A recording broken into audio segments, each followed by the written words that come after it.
Assalamualaikum warahmatullahi wabarakatuh. My name is Biro Syabani. Okay, first of all, let us our prayers and thanks to the presence of Allah Subhanahu wa Taala for His abundance of mercy and guidance all of us.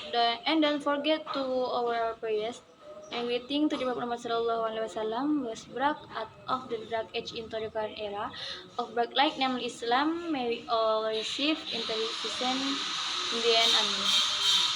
Can I respect the caretaker of the Gunung Sanggengong Islamic Boarding School, Kiai Haji Muhammad Hasan Mutawakil Allah SIM, and I respect the Chancellor of the Gunung Sanggengong University, Mr. Abdul Razak Abdul MAG, and I respect Mr. Ferry Serdianto MPD as a lecturer in the inferential reading course. So I'm here to read the select reading book by title How to be a successful business person. Okay? Have you ever wondered why some people are successful in business and others are not? Here's a story about one successful business person. He started out washing dishes and today he owns 1,068 restaurants. Zubair Kazi was born in Batkal, a small town in southwest India. His dream was to be an airplane pilot, and when he was 16 years old, he learned to fly a small plane. At the age of two, 23, and with just little money in his pockets, Mr. Kazim moved to the United States. He hoped to get a job in the airplane industry in California.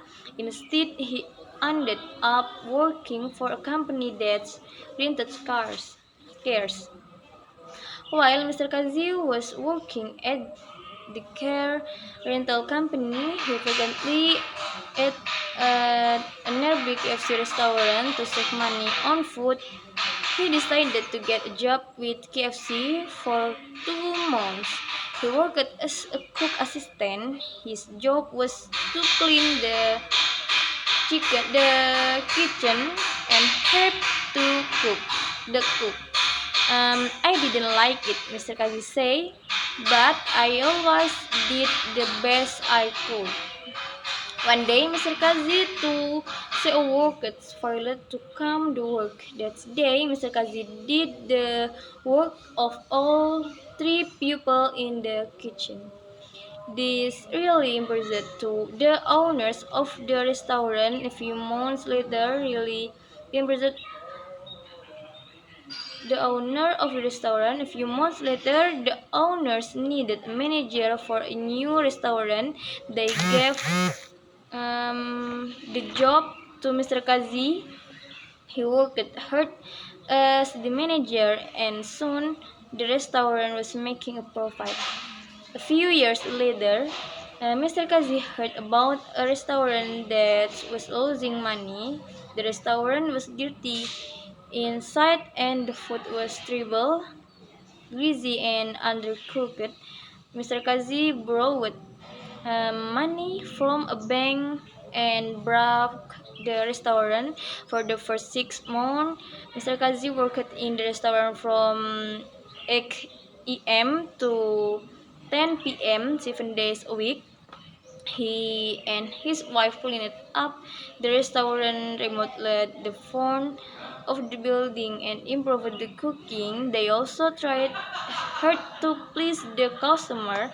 If someone had to wait more than 10 minutes for their food, Mr. Kazi gave them a free soda. Before long, the restaurant was making a profit. Years later, Mr. Kazi sold his restaurant for a profit. With the money he earned, he bought the more restaurants that were losing money again. He cleaned them up, improved the food, and returned The employees before long this restaurant were making a profit too. Today, Mr. Kazi owns 1,068 restaurant, but he isn't planning to stop there. He's looking for more poorly managed restaurant to buy. I love it when I go to buy a restaurant and find it's a mess. Mr. Kazi say the only way it can go is up. Okay, that's all for me. If there are pronouns that are greetings, please forgive me. Okay, wassalamualaikum warahmatullahi wabarakatuh.